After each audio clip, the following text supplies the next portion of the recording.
Some who claim German ancestry in God's church have gone rogue recently and started committing evil acts.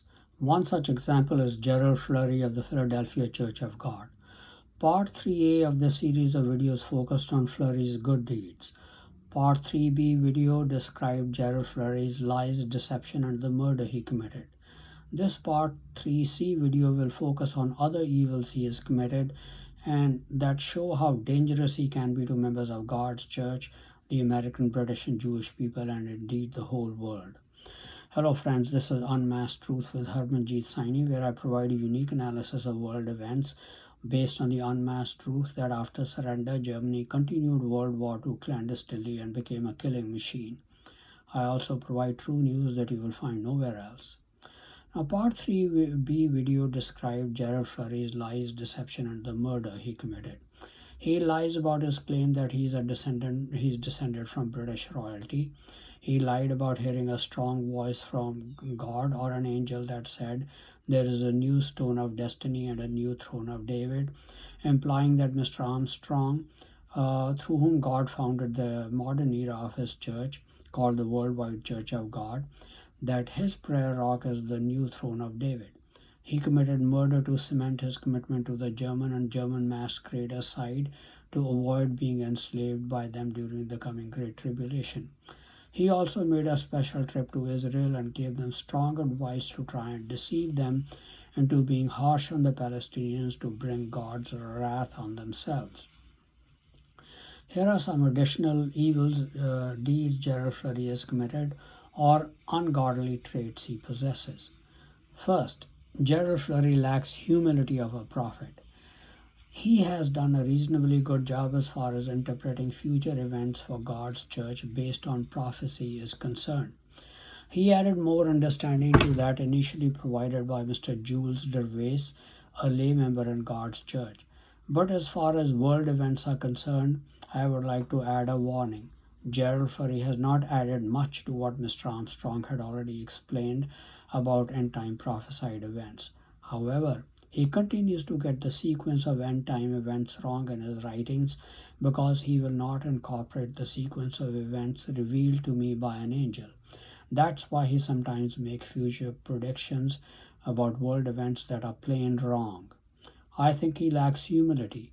I can understand he had his reasons initially in thinking that I did not receive messages from God's angels, but he has had incontrovertible proof since 2016. The proof was that the first message God gave through an angel to me in 1994 was that Sainis of India are Jews. Then in 1998, God revealed to Queen Elizabeth II that I was also a descendant of King David, who was a Jew.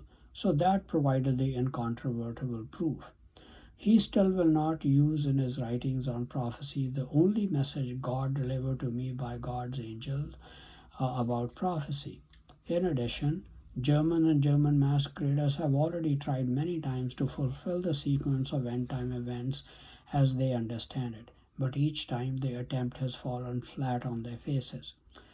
The message about prophecy delivered to me by God's angel was that Revelation 8 verses 7 to 12 are describing the subduing of the king of the south by the king of the north, as mentioned in Daniel 11 verses 40 to 44. Our previous understanding of the sequence of end-time events that the subduing of the king of the south by the king of the north takes place first.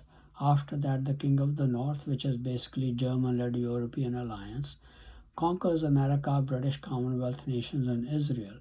But according to the revelation by God's angel, subduing of the king of the south takes place after America, British Commonwealth nations are already defeated and enslaved. The Germans have tried propping up rulers in the area of ancient Babylon, meaning Iraq, Syria, and parts of Iran, such as Saddam Hussein and then Abu Bakr al-Baghdadi, for Germany to attack before attacking the United States, Britain, and Israel. When I realized what was happening, I simply laughed at the attempts to go against what God had revealed to me. Now, Gerald Flurry, along with other masquerader prophets, quote unquote, lack humility. They have appointed themselves as prophets and apostles and not God. They simply cannot imagine that God would have revealed some aspects of prophecy to anyone else other than them. Daniel did not lack humility and studied what God was revealing to his contemporary prophet Jeremiah. The same lack of humility is also exhibited by David Pack of the Restored Church of God. Secondly, Gerald Flurry has made blasphemous statements. In keeping with the theme of lack of humility, a person is on very dangerous grounds when he starts uttering blasphemies in God's name. Some of Gerald Flurry's claims and statements verge on blasphemy when he prophesies certain things and states, "I prophesied." God gave him no message to deliver. He made a statement on his own and called it prophecy. He had said that he prophesied that the Philadelphia Church of God would win the lawsuit against the Worldwide Church of God and obtain the rights to the books and booklets of Mr. Armstrong. Here is his statement in his booklet, Unveiled at Last, the Royal Book of Revelation, Chapter 4.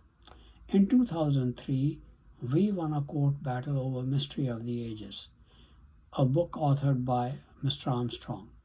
While in the midst of that legal battle, I prophesied, that's what he states, I prophesied that one way or the other, God would provide a way to mail that book again.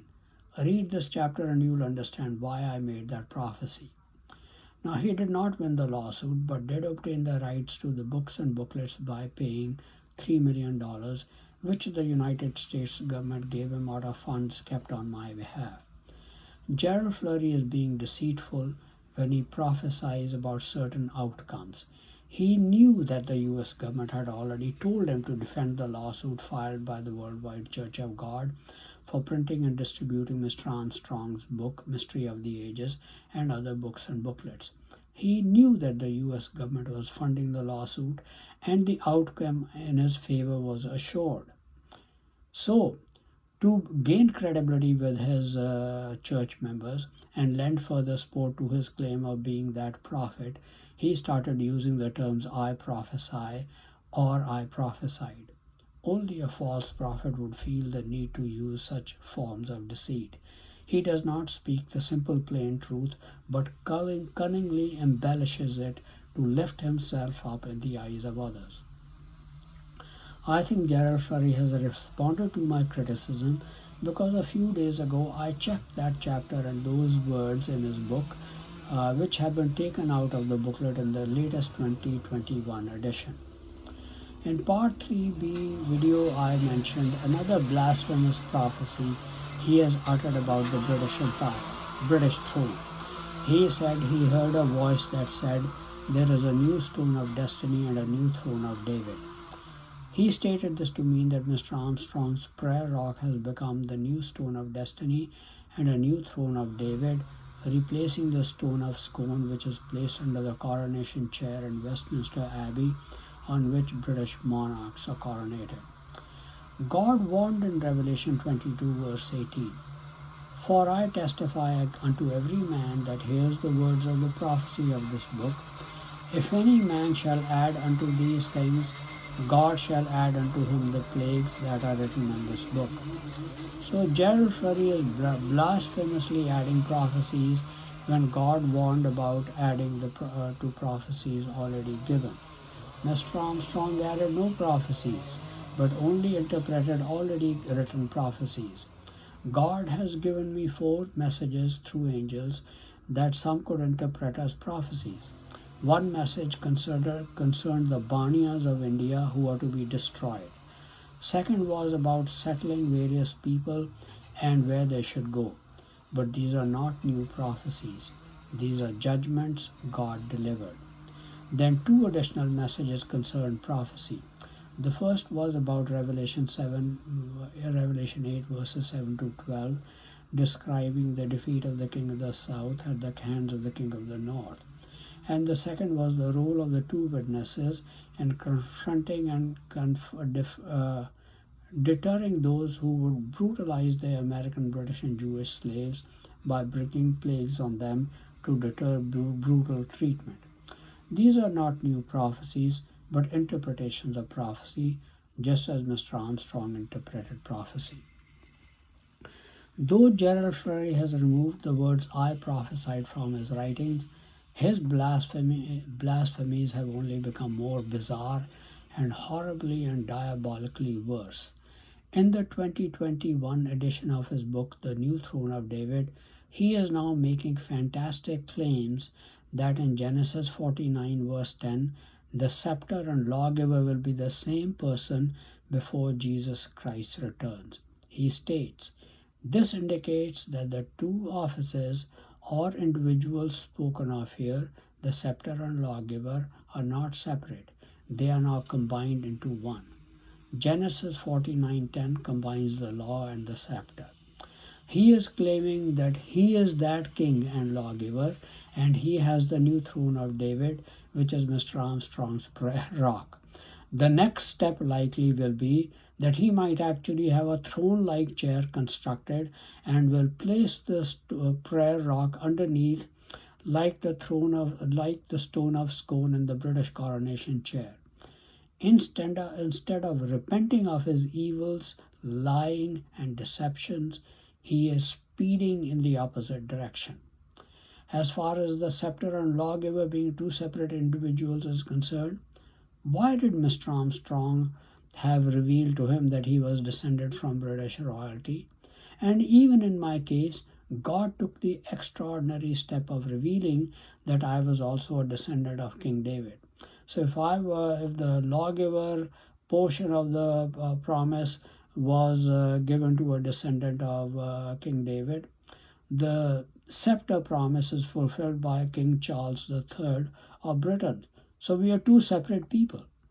Now I still pray that Gerald Flurry can repent of his wickedness. Number 3. Gerald Flurry twisted scriptures to claim he is that prophet. Now he has written a book titled "Who is That Prophet?" in which he claims the title of a prophet. He twisted John 1 verses 19 to 21 to claim that prophet mentioned in these verses is different from the prophet like Moses. When John the Baptist was baptizing people, the Jews who were expecting the Messiah to appear wanted to know who he, that is John the Baptist, was. So they asked him. John the Baptist said in John 1 verses 20 to 25, "And he confessed and denied not, but confessed, I am not the Christ." And they asked him, "What then? Are you Elijah?" And he says, "I am not." "Are you that prophet?" And he answered, "No." Then they said to him, "Who are you, that we may give an answer to them that sent us? What say you of yourself?" He said, "I am the voice of one crying in the wilderness, Make straight the way of the Lord, as said the prophet Isaiah." And they which were sent were of the Pharisees. And they asked him and said unto him, "Why baptize you then, if you are not that Christ, nor Elijah, neither that prophet?" Now, in Jesus' time, besides the Messiah mentioned in Daniel 9:25, Jews were familiar that two other prophets were prophesied to come in the future. One was Elijah the prophet, mentioned in Malachi 4 verses 5 to 6. Now Moses also prophesied that another prophet like him would come. This is mentioned in Deuteronomy 18 verses 18 to 19, which state, "I will raise them up a prophet from among their brethren like unto you, and will put my words in his mouth, and he shall speak unto them all that I shall command him. And it shall come to pass, that whosoever will not hearken unto my words, which he shall speak in my name, I will require it of him." In Jesus' time, no other prophets were prophesied to come. The book of Revelation had not yet been written, which mentioned two prophets in Revelation 11 who will prophesy in sackcloth for 1260 days. Therefore, the only prophet the Jews could have had in mind when talking to John the Baptist about that prophet, besides Elijah the prophet, would have been a prophet like Moses. Remember, the Jews expected the prophet like Moses and the Messiah to be two different people. But only after Jesus had died and been resurrected that the apostles knew that Jesus also fulfilled the role of the prophet like Moses. Stephen the martyr in Acts 7 and Peter in Acts 3 verse 22 identified Jesus as that prophet that Moses prophesied about. There is absolutely no verse in the Bible to support Gerald Flurry's claim that that prophet mentioned by the Jews was another no-name prophet as he claims in his writings that the Jews were expecting. If there was another no-name prophet expected, his coming would have been prophesied in the Old Testament. But there is no such prophecy. Gerald Flurry thinks everyone else is stupid and will accept his lies and twisted arguments. That's how he twists scriptures to make his wild claims. Number 4. Flurry adds titles and offices to his name as necessary. When Gerald Flurry started the Philadelphia Church of God in 1990, he assumed no titles. Gerald Flurry probably learned that I had been appointed to the office of a prophet in the mid-1990s. Then around 1998-1999, probably through Satan revealing it to the Germans again, it became known that I had been appointed to the specific office of a prophet like Moses. Till this time, there was no serious challenge to his claim of the Philadelphia Church of God being the only church that adhered to everything Mr. Armstrong taught, including God's method of government with one man solely in charge. He must have rightly felt that if God's churches wanted to unite, he must be in charge and all should join his church because they did not adhere to God's method of government. But after learning that someone else had been appointed to the office of a prophet like Moses, an office the equivalent of Mr. Armstrong's office like Elijah, he realized that if the churches were to unite, he would not hold the highest office. He could never accept that. Gerald Flurry then dug deep into the Bible and came up with a strategy to claim the very offices everyone else claimed. In 2001, he authored his Who is That Prophet book, in which he assigned every office that he could find in the Bible to himself, including that of a prophet as mentioned in John 1:20-25, that of a watchman in Ezekiel 3 and 33, the breaker in Micah 2 verse 13, as the office of a king in Micah 2:13, as a lawgiver in Genesis 49 verse 10. To claim this, he had to lie that he is related to British royalty. And then the office of a father as stated in Isaiah 22 verses 20-21, and the office of an elder as in 2 John chapter 1 and 3 John chapter 1.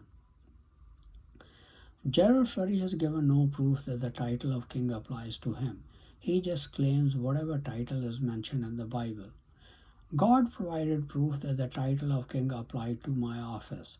This proof was given when a number of people saw me in a vision or saw me crowned like a king, just as many had seen my face shine like Moses' face did.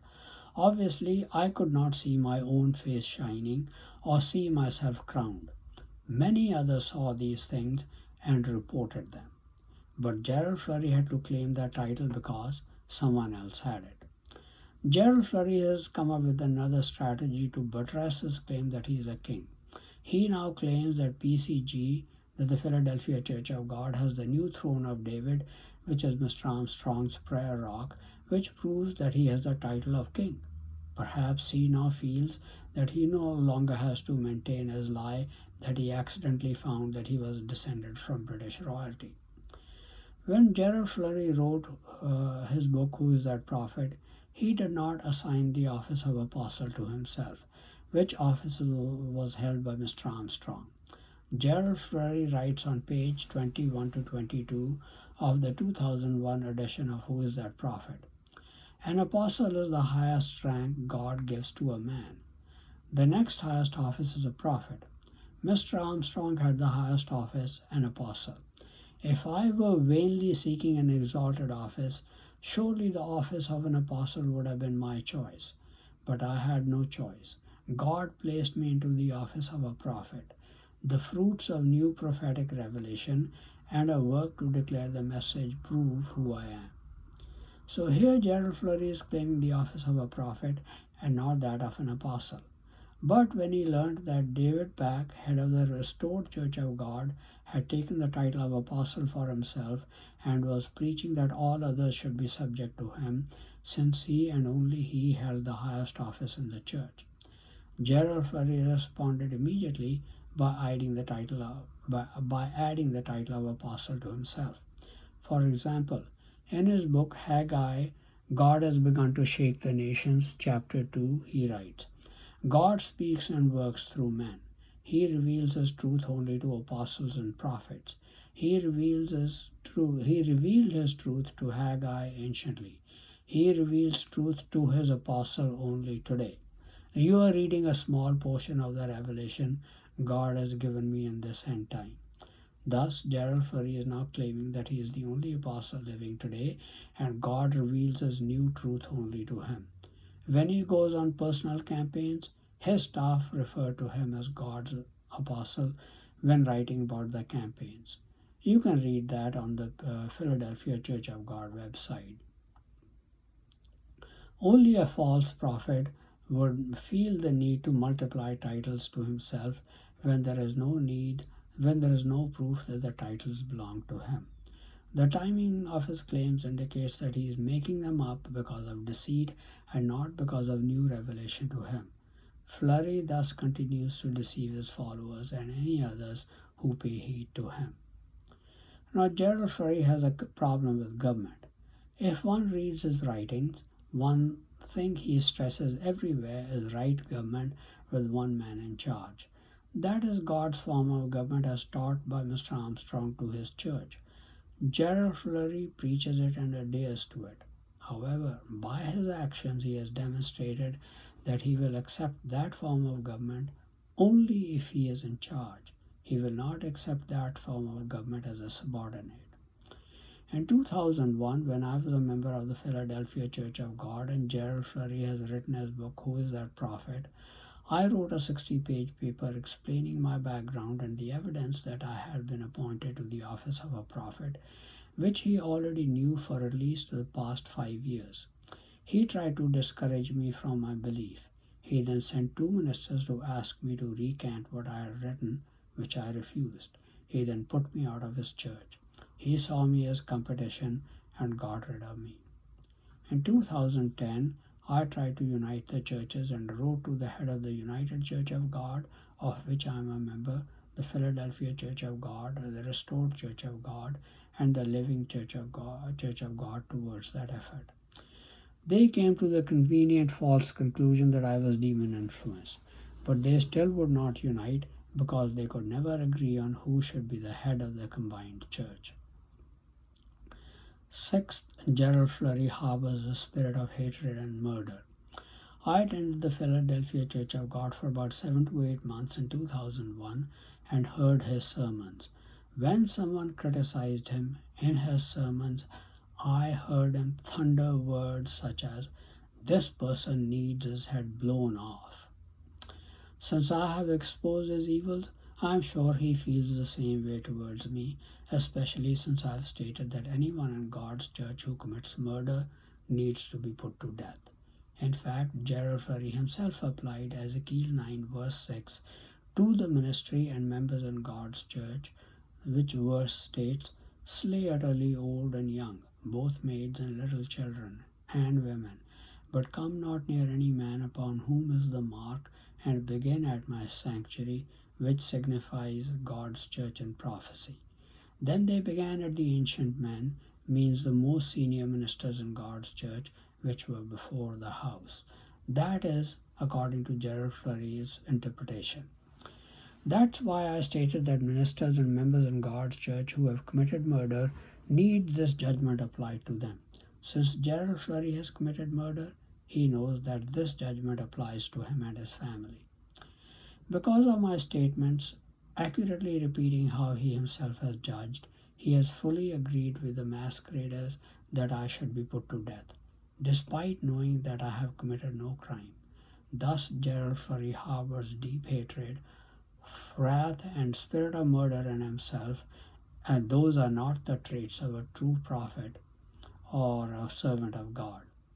In part 3D video, I will describe the terrible danger Gerald Flurry poses to genuine members of God's church and to all nations of America, British Commonwealth nations, the State of Israel, and indeed the entire world. Thank you very much for watching this video. Please continue to watch my videos and read my articles on important world events, World War III watch, politics, international business, advice on health and medical problems, and much more for in-depth and insightful analysis. Please also subscribe to my YouTube and Facebook channels, Unmasked Truth with Harmanjit Saini, to view and get information on the latest videos.